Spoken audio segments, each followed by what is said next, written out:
রসুন দিয়ে ডাঁটা শাক ভাজা করলাম। রসুন দিয়ে ডাঁটা শাক ভাজা করার জন্য আমি একদম কচি ডাঁটা শাকগুলো নিছি, বাইসে নিয়ে পরিষ্কার করে ধুয়ে নিছি, পরিষ্কার করে দিয়ে ঝুরি করে কাইটে নিছি। কাইটে শাকগুলো কিন্তু ভাপিয়ে নিছি, একটু ভাপ দিয়ে ঢাকা দিয়ে ভাপ দিয়ে নিছি। ভাপ দিয়ে নামিয়ে কড়াইতে আমি দিয়েছি তেল।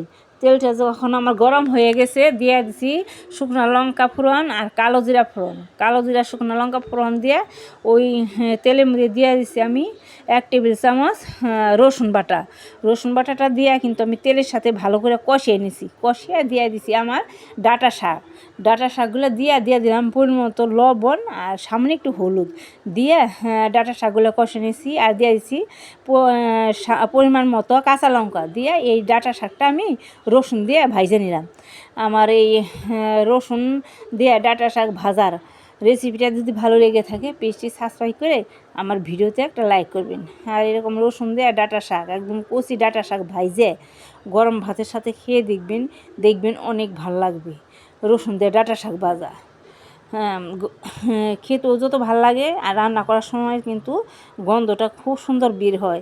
এই রসুনটা দিয়ে ডাঁটা শাক রান্না করলে খুব সুন্দর গন্ধ বের হয় আর খেতে তো অসম্ভব ভাল লাগে। আমার ডাঁটা শাকটা কিন্তু একদম সুন্দর মজা গেছে, কচি ছিল তো রান্নাটা খুব সুন্দর হয়েছে।